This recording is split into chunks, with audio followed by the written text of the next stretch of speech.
Engineer کہتا ہے کہ قبر میں 4 سوال ہوتے ہیں. چوتھے سوال میں یہ کہتا ہے کہ فرشتہ پوچھے گا کہ تمہیں یہ ساری باتیں کہاں سے معلوم ہوئی جس پر تم عمل کرتے تھے. آدمی جواب دے گا مجھے علماء سے معلوم ہوئی.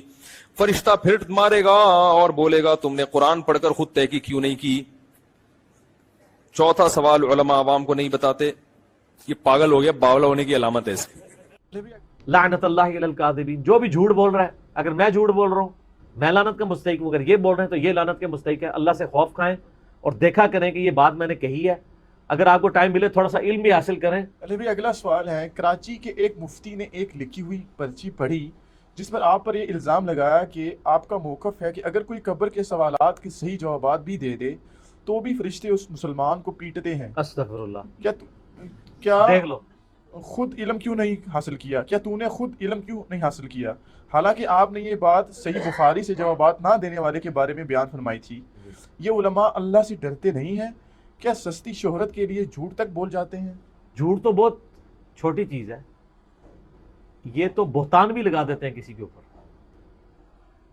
اور اس کی وہ پلی لیتے ہیں صحیح بخاری مسلم کی حدیث کی کہ جنگ دھوکے کا نام ہے, اور وہ یہ سمجھ ہوتے ہیں ہمارے ساتھ ان کی جنگ ہے. ہمارے ساتھ کسی کی کوئی جنگ نہیں ہے, آپ ہمارے بھائی ہیں, ہم آپ کے پیچھے نمازیں پڑھتے ہیں, آپ کی مسجدوں میں چندے دیتے ہیں.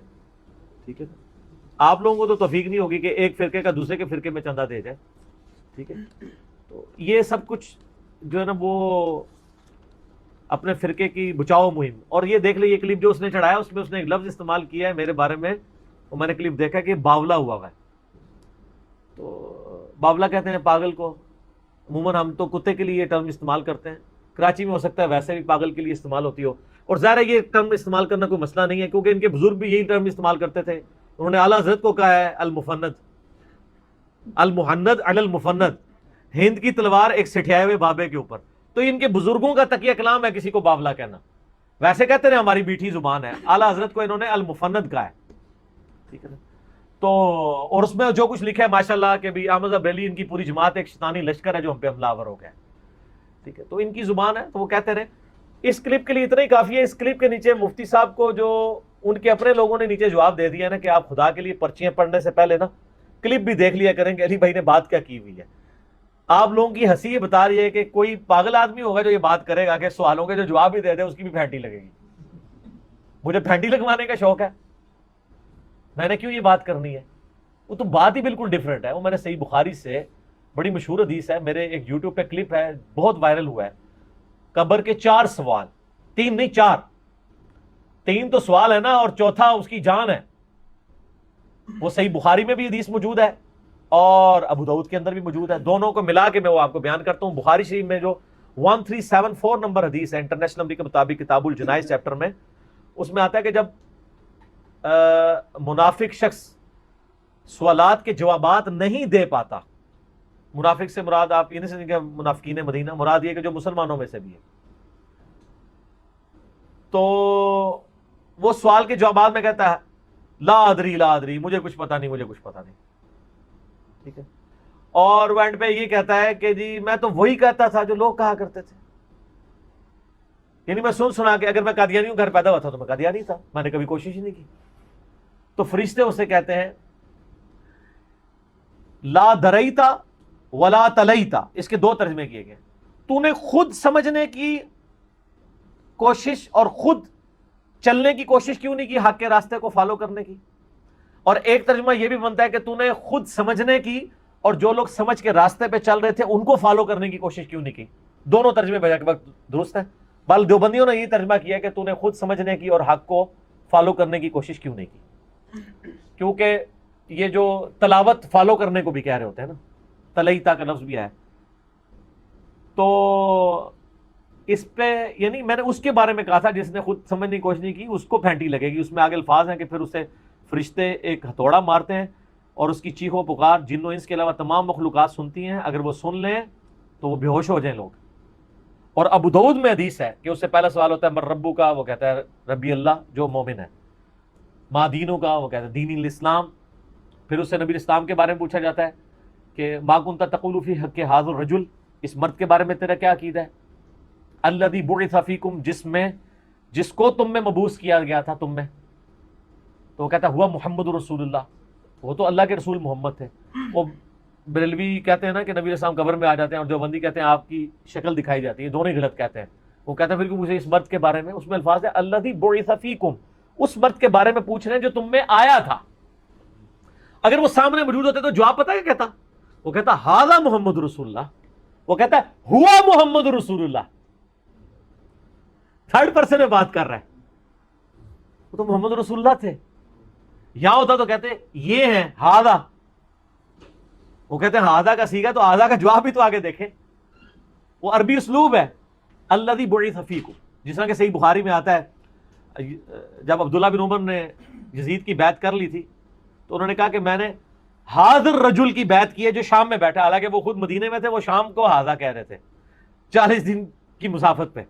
तो मुराद ये जिसको डिस्कस किया जा रहा है, हाजा से मुराद फिजिकली प्रेजेंस नहीं है। कई मदनी फूल मैं साथ बता देता हूं आपको, अकीदों के भी, ताकि क्लियर हो जाए। तो जब तीनों सवालों के जवाब देता है ना, तो फरिश्ते कहते हैं तो ये चीजें कैसे मालूम हुई? कब्र का चौथा सवाल, इसी में तो क़यामत मुज़मिर है। वो कहता है कि मैंने किताबुल्लाह पढ़ी थी, मैं नबी इस्लाम पर, अल्लाह पर ईमान लाया और मैंने उनके सच होने की तस्दीक कर दी। तो इसमें मैंने बताया था कि अगर आप किताबुल्लाह नहीं पढ़ेंगे, उस पर अमल नहीं करेंगे, उसका तर्जुमा नहीं सीखेंगे, तो आप किस तरह कब्र के सवालात के जवाब देंगे? तो अबू दाऊद में ये हदीस थी। मैंने कभी ये नहीं कहा कि जो जवाब दे देगा उसकी फैंटी लगेगी। अच्छा, ये बगैर टिकट के ये सारे करते हैं मौलवी मेरे साथ, सिर्फ देवबंदी नहीं कर रहे हैं, बरेलवी भी, अहले हदीस भी, शिया भी, यानी वो पर्चियां पढ़ रहे हैं। और अगर ये कह रहे हैं पर्ची किसी ने लिख के दी है, सर मुझे कोई लाख पर्चियां लिख के देना किसी के बारे में, कभी आपने देखा कि मैंने झूठा इल्जाम लगाया? जब तक मैं खुद देख ना लूं, सही बुखारी और मुस्लिम हदीस है कि इसके झूठा होने के लिए काफी है कि हर सुनी सुनाई बात को बगैर तहकीक के आगे कर ले। क्यों ये पर्चियां बन के झूठ बोलते हैं? सिर्फ इसलिए ताकि अपनी पब्लिक को, यानी अपनी पब्लिक को ना एक मैसेज दे दें कि ये तो ये इस तरह की बातें करता है, और नीचे देख ले मुंदी मुकल्लिद लगे हुए हैं कि हाँ वाह मुफ्ती साहब ने बहुत प्यारी बात की है, कैसे हो सकता है? ओह मेरा क्लिप भी तो देख लो, मैं गल की थी है। खाम खई बगैर टिक टू चार पढ़ दो, और देखें हर दूसरे क्लिप के अंदर मेरा नाम लिख के चढ़ा रहे होते हैं, फिर हमें मजबूरन बाज़ का जवाब देना पड़ता है, और ये सिर्फ कमाई करने के लिए कर रहे होते हैं। इन्होंने अपने चैनल्स को वीडियोस के साथ मोनेटाइज किया हुआ है, बेहुदा वीडियोस के साथ। मैंने आपको पहले बताया कि मैं वो वीडियोस लगाऊं ना, मेरे चैनल की महीने की कमाई 15 से 20 लाख रुपए बनती है, और ये इतने कमा रहे हैं महीने की, सर साल की नहीं। और ये जो आपकी एक या दो डिशें बना के हफ्ते में एक वीडियो चढ़ाते हैं, वो 1.5 लाख रुपए कमा रहे हैं। उनकी तो व्यूअरशिप जो है वो हफ्ते में बमुश्किल 2 लाख होती है।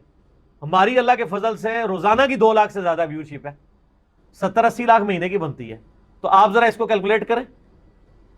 इन लोगों ने वो मोनेटाइज किए हुए चैनल, बेहुदा औरतों के इश्तिहार लगे हैं, और मुझे दुख हुआ मौलाना तारिक जमील साहब को, बेचारों को तो नहीं पता होगा, उनके चैनल के ऊपर भी वो सारे बेहुदा इश्तिहार चल रहे हैं। पाकिस्तान में बेहुदगी उनकी नहीं देखी जा रही, बाहर के मुल्कों में क्या चल रहे होंगे। वीडियो इश्तिहार का मतलब है कि ब्लेड का इश्तिहार भी आएगा ना, उसमें भी औरत टपकी होगी, हालांकि ब्लेड का औरत के साथ क्या लेना देना, शेव तो मर्द ने करनी है, सिर्फ बेहुदगी फैलाने के लिए।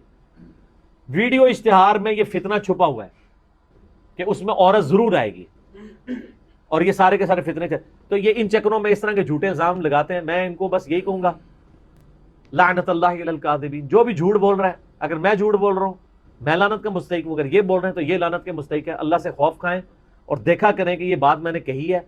अगर आपको टाइम मिले थोड़ा सा इल्म भी हासिल करें, और आप जो है ना वो यूट्यूब के ऊपर जाके लिखें कब्र के 4 सवाल, ठीक है ना, तो वो आपको पता चल जाएगा। पहले भी हमने कई वीडियोस के जरिए इनके अपने कॉन्ट्राडिक्शंस वाजे किए हैं। आपने हमारा एक क्लिप देखा होगा जो इस्तवाल और अर्श के हवाले से इन्होंने एक अकीदा जो है वो पहले अल मुहन्नद का उसका डिफेंड किया। जब मेरी वीडियो आई तो फिर बैकफुट पे चले गए, फिर कहने लगे नहीं मेरा तो शुरू से ये अकीदा था, अल मुहन्नद वाला अकीदा तो मैं मानता ही नहीं था, ठीक है ना। तो वो इस तरीके से ये मामला लेके चल रहे होते हैं, और बाकी जो कुछ इस तरह की हरकतें करते हैं अचीव तो करते रहे, इससे सच्चाई की आवाज़ तो नहीं दबेगी, इनको खुद ही नुकसान उठाना पड़ेगा। हमें बहुत फ़ायदा हो रहा है, ये मज़ीद एडवर्टाइजमेंट कर रहे हैं झूठ बोल के। सबसे ज़्यादा फ़ायदा हमें उसी वक्त होता है जब हम पे झूठा इल्ज़ाम लगे, ताकि हम क्लैरिफिकेशन दें। ठीक हो गया।